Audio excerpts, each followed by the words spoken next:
복음에 빚진 사람. 10장. 하나님께서 맡기신 사명. 9.11 테러가 일어나자 5명의 한국인 선교사와 미국 선교사 15명이 그 땅을 떠나야 했다. 6개월 정도 지나자 체육부 장관입니다. 아시안 게임이 얼마 남지 않았으니 조용히 들어오세요. 그러나 2003년 3월 이라크 전쟁이 발발하자 다시 추방 지시가 내렸다. 추방 집행 전까지 한 영혼이라도 구원해야 한다는 심정으로 세례를 베풀며 복음을 전했다.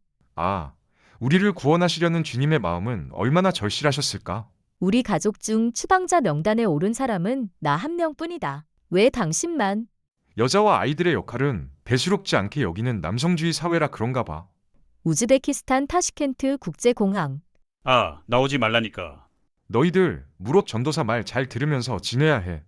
그렇게 우즈벡에서 2번째 추방을 당하게 된다. 당시 농아교회 식구들, 아내와 아이들을 두고 한국으로 향하는 내 기분은 말이 아니었다.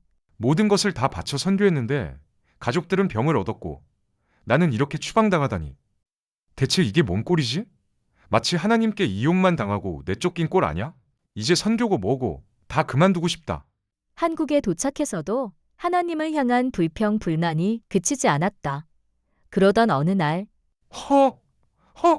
축구 감독까지 할 정도로 건강에 자신 있었던 나에게 숨쉬기 어려운 호흡곤란 증세가 생겼다. 몸이 이상하다. 왜 이렇게 숨이 가빠지지? 새벽 2, 3시만 되면 더 심해졌다. 이 증상이 한두 달 계속되었다. 아무리 생각해도 이건 하나님이 하시는 일이었다. 결국 나는 하나님, 제발 살려주세요. 이 일은 다시 선교로 부르시는 하나님의 사인이었다. 다시 선교하겠습니다. 사람 바라보지 않고 하나님만 바라보겠습니다. 가라 하면 가고 멈추라 하면 멈추겠습니다. 제발 살려주세요. 며칠 동안 울며 불며 회개하는 시간을 가졌다. 그리고 증세는 놀랍게 회복되었다. 그렇게 하나님께 백기를 든 나는 우즈벡 옆 카자흐스탄으로 갔다. 이제 와서 돌이켜보니 하나님께서 내게 중앙아시아 전역을 품을 수 있는 꿈을 주신 것이다. 지경을 넓히신 것이다. 나는 우즈벡 국경과 인접한 사라가치라는 곳에서 홀로 지냈는데 8개월이 지나서야 아내와 아이들을 만날 수 있었다. 우즈벡 농아교회는 무로존 전도사가 열심히 농아들을 섬겨주고 있어요. 감사하네. 당신 그동안 고생 많았어. 그러던 어느 날, 여보, 꼭 농아 사역을 해야 해요? 일반인 사역하면 안 돼요? 그게 안 되면 다른 장애인 사역은요? 랭인 사역은요? 그게 무슨 말이야? 농아 사역은 하나님께서 내게 맡기신 일이야. 그건 나도 알지만 아내가 농아 사역에 지쳤나 보다. 사실 표현이 제한적인 수화로 농아들에게 의사 전달을 하는 일은 쉽지 않은 일이다. 아내는 또다시 기도를 시작했다. 저희가 농아 사역을 꼭 해야 하나요? 그렇다면 하나님의 마음을 제게 주세요. 하나님의 눈으로 볼 수 있게 해주세요. 그러던 어느 날 아내가 농아인 축구선수 마나스 부부의 2 아들을 잠시 돌봐줄 때였다. 마나스는 비록 농아였지만 아내는 장애가 없었기에 2 아이는 말을 할 수 있었다.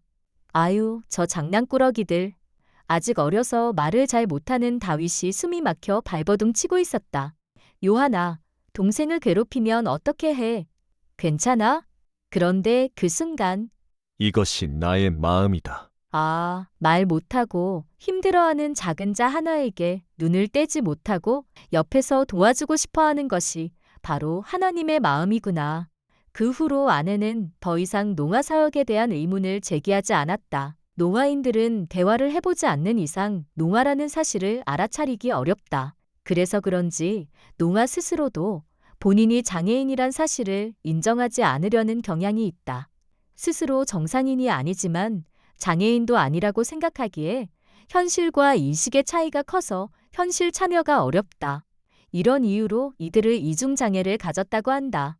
나의 꿈은 이런 이중장애를 지닌 중앙아시아 농아들의 삶을 회복시키는 것이다. 그들이 예수님을 만나 자기 자신을 있는 그대로 받아들이고 은혜 안에서 자유함을 누리며 또 다른 농아들을 회복시키는 그런 날이 오기를 꿈꾼다. 우리 가족은 잠시 머물던 사라가치를 떠났지만 2달에 한 번씩 우즈벡 농아들과 성경 공부를 위해 사라가치 장로교회로 향했다. 우즈벡 농아교회 리더들은 기꺼이 국경을 넘었고 때로는 국경 사이로 흐르는 강물을 거슬러 올라왔다. 한 번은 세례를 받기 위해 부모님의 감금과 반대를 뒤로하고 여권을 훔쳐서 온 농아들도 있었다. 서로를 향한 사랑의 안부를 나누며 오후 4시부터 시작된 성경 공부는 새벽 2시가 넘어서야 마무리되었다. 졸려? 졸리면 내 수화를 못 보잖아. 사고도 있었다. 사라같이 성경 공부를 가는 도중 우리 부부가 탄 승합차가 빙판길에 뒤집어졌던 일이었다. 이렇듯 카자흐스탄에서도 여전히 농아들과의 만남은 내겐 첫사랑인 우즈벡을 잊지 못해서였다.